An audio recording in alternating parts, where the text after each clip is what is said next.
नमस्कार विद्यार्थियों, मैं प्रेम चावला मेवाड़ की पावन धरा भिलवाड़ा से आप सभी का हार्दिक स्वागत और अभिनंदन करता हूं।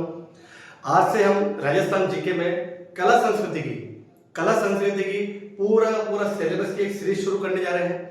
आज से ही हमारा पहला टॉपिक शुरू होगा, जो निरंतर आगे बढ़ते बढ़ते एक दिन राजस्थान कला संस्कृति का संपूर्ण कोर्स निःशुल्क आपको इसी ऑनलाइन प्लेटफॉर्म पर, इसी यूट्यूब चैनल पर पूरा करवाएगा। राजस्थान हिस्ट्री, राजस्थान भूगोल, महिला बाल अपराध। जी हाँ साथियों, राजस्थान पुलिस में एक मेन पार्ट होता है 10 नंबर का राजस्थान पुलिस में, जिसका नाम है महिला व बाल अपराध। वो भी आपको इसी ऑनलाइन प्लेटफॉर्म के मेरे द्वारा करवाया जाएगा। उसके बाद में कंप्यूटर, जो कंप्यूटर राजस्थान में 30 नंबर की आती है, वो भी आपको इसी ऑनलाइन प्लेटफॉर्म पर करवाई जाएगी। तो धीरे धीरे आपके राजस्थान हिस्ट्री, राजस्थान कल्चर, राजस्थान भूगोल, महिला व बाल अपराध और कंप्यूटर, ये 5 सब्जेक्ट तो आपको प्रॉपर मिलेंगे। फिर धीरे धीरे आपको और भी सब्जेक्ट की क्लासें आपको इस ऑनलाइन प्लेटफॉर्म पर शुरू की जाएगी। तो आज से हम राजस्थान कला संस्कृति में जो सबसे पहला टॉपिक है, पर्व व त्योहार। राजस्थान के पर्व व त्योहार। जी हाँ साथियों, राजस्थान के पर्व त्योहार में जो राजस्थान के अधिकांश एग्जाम होते हैं, उन एग्जामों में अधिकांश क्वेश्चन राजस्थान कला संस्कृति के, राजस्थान हिस्ट्री के, राजस्थान भूगोल से पूछते हैं। तो इनमें राजस्थान कला संस्कृति में सबसे एक मेन टॉपिक है, उसका नाम है पर्व व त्योहार। जो भी त्योहार आते हैं साथियों, अपने को पता है, अपने दिवाली आती है, होली आती है, राखी आती है, जो भी त्योहार आते हैं, अब हिंदू धर्म में जो भी त्योहार आते हैं वो, जैसे आज दिनांक है 9 दिसंबर 2024, जो भी किसी न किसी कैलेंडर पर आ रहा होगा। उसी प्रकार अपना जो त्योहार होता है, राखी, होली, जो भी त्योहार है, वो कोई ना कोई कैलेंडर होगा। तो कैलेंडर होगा तभी तो हमारे पास में वो त्योहार आएगा, हमें पता चलेगा भाई उस दिन ये त्योहार है। तो कोई ना कोई कैलेंडर तो होगा। तो जब से सबसे पहला कैलेंडर आता है, वो आता है, उस कैलेंडर का नाम है विक्रम संवत। जी हाँ साथियों, जो सबसे पहला कैलेंडर आता है, उस कैलेंडर का नाम है विक्रम संवत। अब इस विक्रम संवत की शुरुआत होती है 57 ईसा पूर्व में। 57 ईसा पूर्व में इस कैलेंडर की शुरुआत होती है, और इसकी शुरुआत होती है उज्जैन में। जो उज्जैन के महाराजा थे, उनका नाम था विक्रमादित्य के द्वारा एक संवत चलाया गया था, एक कैलेंडर शुरू किया गया था। उस कैलेंडर का नाम है विक्रम संवत। 57 ईसा पूर्व में इसकी शुरुआत की गई थी। अगर आप पूछे कि वर्तमान में कौन सा विक्रम संवत चल रहा है, तो अपने को कुछ नहीं करना। जैसे वर्ष चल रहा है 2024, इसमें 57 वर्ष ऐड करना है। जैसे ही आप ऐड करोगे तो विक्रम संवत आ जाएगा। तो इसकी शुरुआत करने वाले व्यक्ति थे उज्जैन के महाराजा विक्रमादित्य, और इसकी शुरुआत होती है 57 ईसा पूर्व में होती है। ये थोड़ा सा ध्यान रखना। और इस विक्रम संवत में प्रत्येक 3 वर्ष में एक वर्ष जुड़ता है। उसे अधिमास कहा जाता है। विक्रम संवत कैलेंडर में प्रत्येक 3 वर्ष में एक माह जुड़ता है, उसे कहते हैं अधिमास। जैसे अपने को पता होगा, कभी कभार हमें पता होता है तो मम्मी कहती है कि इस बार 2 श्रावण है, 2 आश्वज है, 2 कार्तिक है। तो उसी प्रकार जो 2 आते हैं, 2 में जो एक बार जुड़ता है ना, उसे कहते हैं अधिमास। प्रत्येक 3 वर्ष में। कौन सा कैलेंडर में? विक्रम संवत में। ये थोड़ा सा ध्यान रखना। तो विक्रम संवत की शुरुआत होती है 57 ईसा पूर्व में। शुरुआत करने वाले व्यक्ति थे उज्जैन के महाराजा विक्रमादित्य। और वर्तमान में अगर विक्रम संवत निकालता है, तो जो सन चल रहा होगा, जो चल रहा है, उसमें 57 वर्ष ऐड करोगे तो आपका विक्रम संवत आ जाएगा। और इस विक्रम संवत में प्रत्येक 3 वर्ष में एक माह जुड़ता है, जिसे हम कहते हैं अधिमास।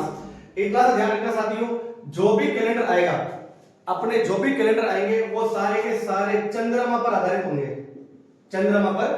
होंगे। और जो कैलेंडर चंद्रमा पर, उनमें कुल दिनों की संख्या होती है 354 या 355।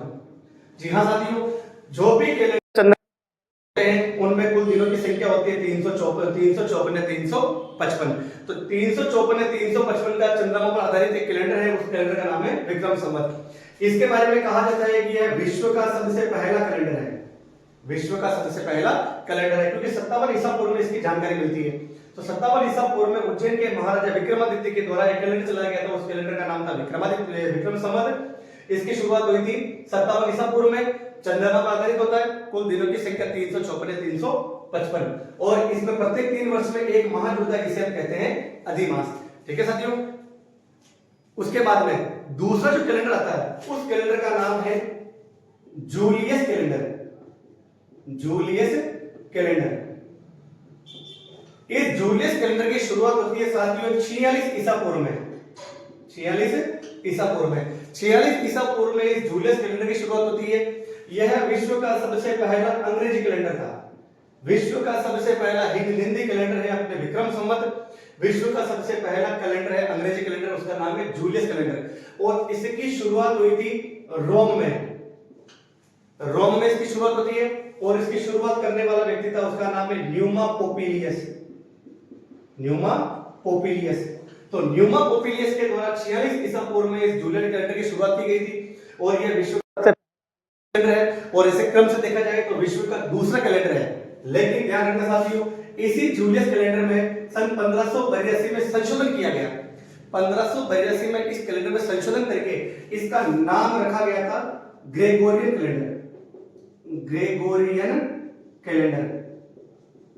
तो 1582 में इसमें संशोधन किया गया और संशोधन करने वाला व्यक्ति था, उसका नाम है पोप ग्रेगोरी अष्टम, पोप ग्रेगोरी अष्टम।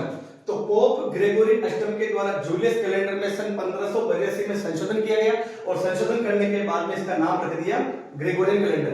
यह ध्यान रखना साथियों, यह सूर्य पर आधारित है और अपने को पता है कि सूर्य पर आधारित में कुल दिनों की संख्या 365 या 366।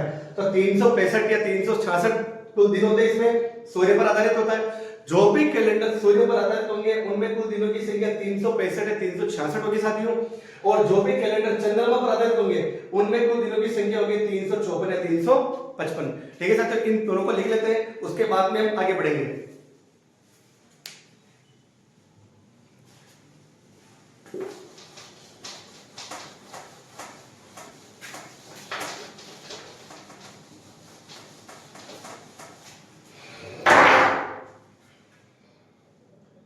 पहला है विक्रम संवत,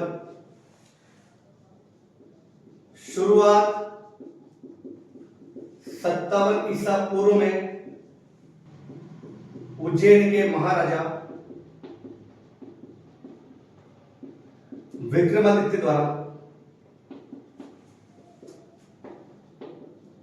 चंद्रमा पर आधारित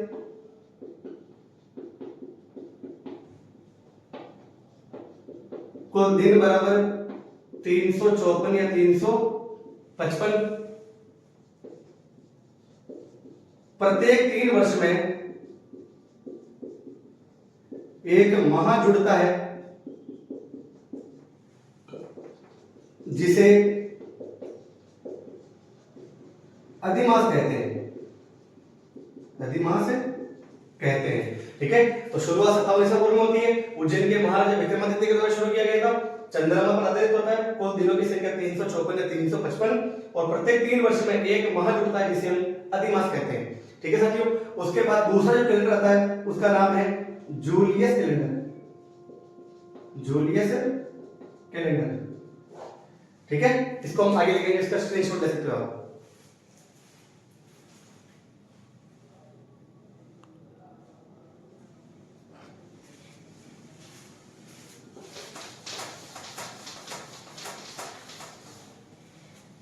दूसरा कैलेंडर साथ होता है, उस कैलेंडर का नाम है जूलियस कैलेंडर, जूलियस कैलेंडर। इस जूलियस कैलेंडर की शुरुआत जो हुई थी, शुरुआत हुई थी 46 ईसा पूर्व में रोम के राजा न्यूमा पोपिलियस के द्वारा, पोपिलियस के द्वारा संशोधन 1582 में पोप ग्रेगोरी अष्टम ने करके इसका नाम ग्रेगोरियन कैलेंडर रखा, ग्रेगोरियन कैलेंडर रखा। यह सूर्य पर आधारित है, सूर्य पर आधारित है। कुल दिन बराबर 365 या 366। यह पहला अंग्रेजी कैलेंडर है। ठीक है साथियों, यह विश्व का पहला अंग्रेजी कैलेंडर है। इसके बाद में हम आगे बढ़ेंगे, इसका स्क्रीनशॉट ले सकते हो आप।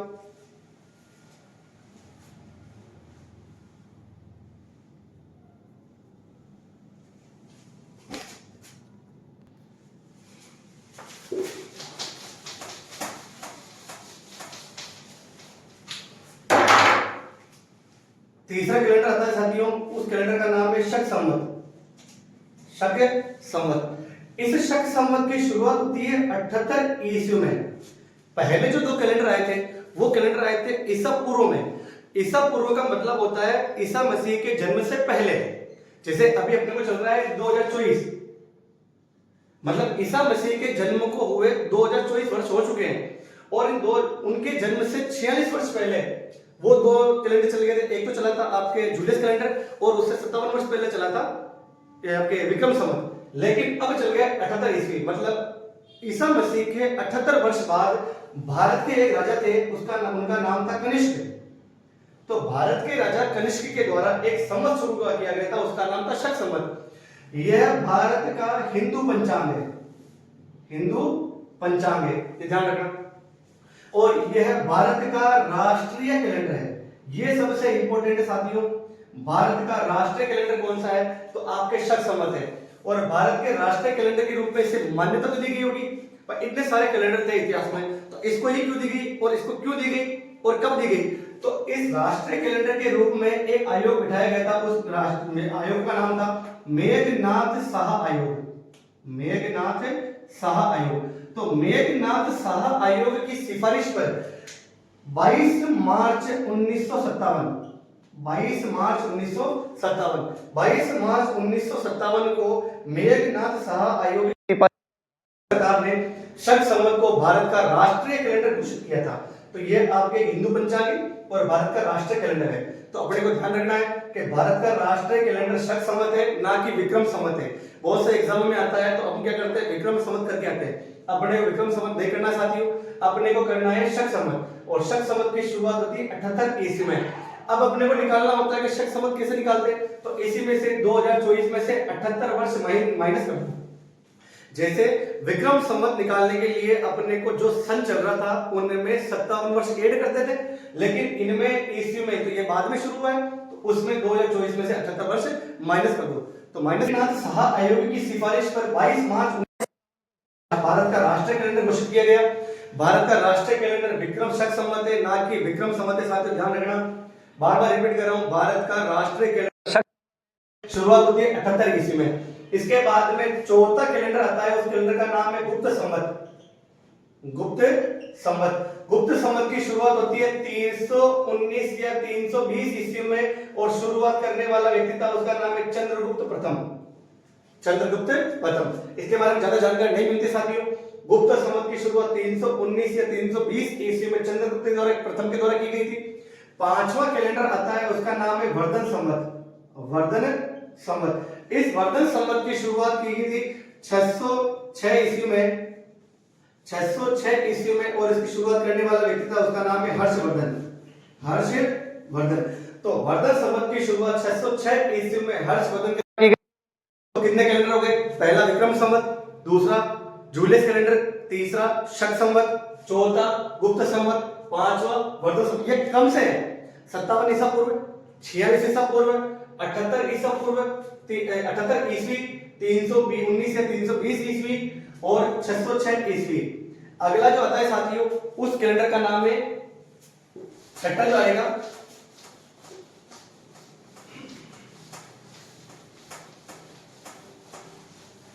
छठा जो कैलेंडर आएगा उस कैलेंडर का नाम है साथियों हिजरी संवत।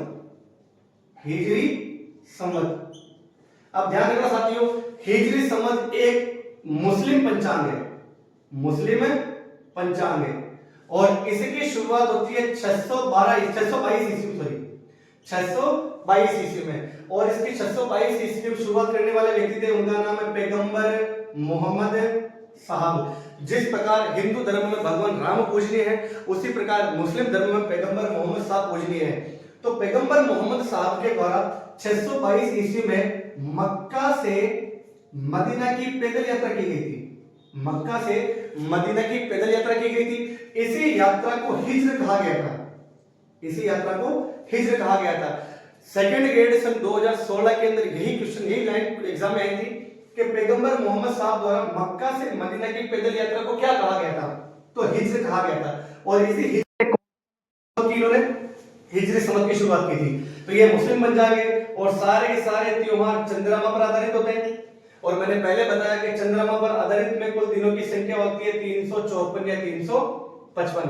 अब इनमें पहला महीना कौन सा होता है, आखिरी महीना कौन सा होता है? जब हम मुस्लिम पर्व त्योहार पढ़ेंगे तो उनमें सारे के सारे 12 महीने आ जाएंगे।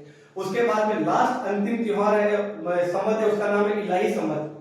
इलाही संवत। और इलाही संवत की शुरुआत करते हैं 1583 में। उनका नाम था भारत के सम्राट अकबर।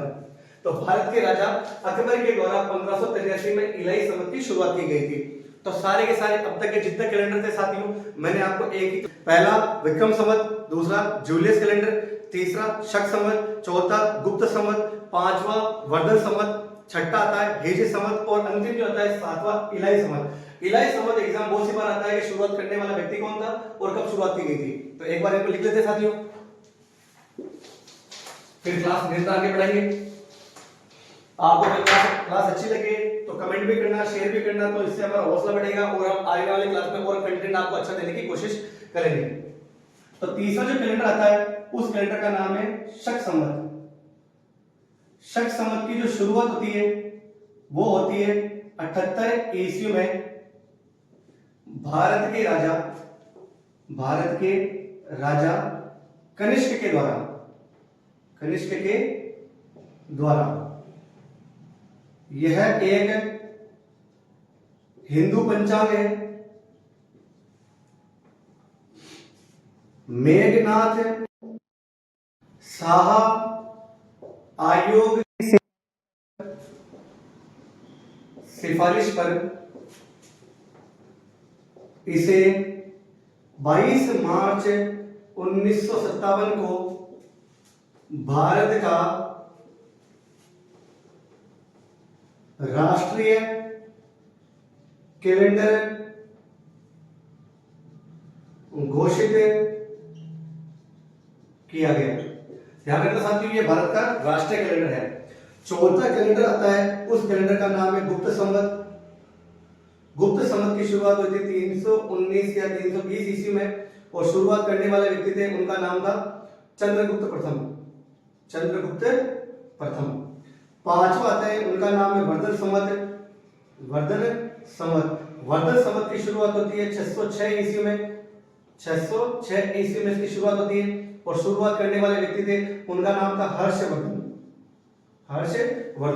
और छठा जो आता है उसका नाम है हिजरी संवत की शुरुआत होती है 622 ईस्वी में पैगंबर मोहम्मद साहब द्वारा। यह मुस्लिम पंचांग है।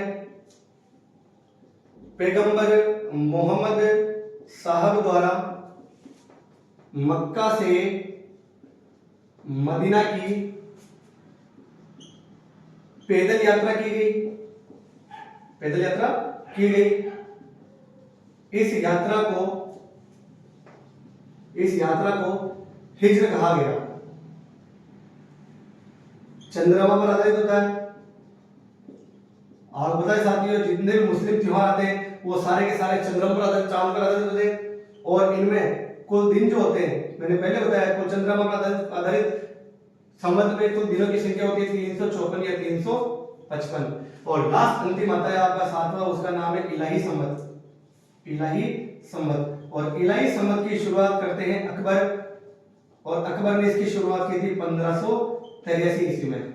ठीक है साथियों, तो अब तक मैंने आपको जितने भी कैलेंडर थे अपने, विक्रम संवत, जूलियस कैलेंडर, शक संवत, गुप्त संवत, वर्धन संवत और हिजरी संवत और लास्ट आपका इलाही संवत। अपने जो भी त्योहार है वो सारे के सारे कैलेंडर पर आधारित होते हैं। अब तक के जितने भी एग्जाम में कैलेंडर में आने वाले क्वेश्चन होते हैं मैंने सारे आपको बता दिए। एक बार आपको लिख भी लेना, स्क्रीनशॉट लेना चाहो तो स्क्रीनशॉट ले लेना। फिर उसके बाद में हम हिंदू पर्व त्योहार में चैत्र, वैशाख, ज्येष्ठ, आषाढ़, श्रावण, भाद्रपद, आश्विन, कार्तिक, मार्गशीर्ष, पौष, माघ और फाल्गुन 12 ही महीनों के त्योहार पढ़ेंगे। उसके बाद में मुस्लिम पर्व त्योहार पढ़ेंगे, उसके बाद में सिंधी पढ़ेंगे, सिख पढ़ेंगे, ईसाई पढ़ेंगे और जैन पढ़ेंगे। ये 6 धर्मों के हम त्योहार इन क्लासों में कवर करने वाले साथियों। तो आज के लिए इतना ही। अगर आपको अच्छा लगे तो क्लास को कमेंट करना, सब्सक्राइब करना और शेयर करना, ठीक है। आपके कमेंट से हमको हौसला मिलेगा और आने वाले क्लासों में हम अच्छा कंटेंट आपको दे पाएंगे। धन्यवाद।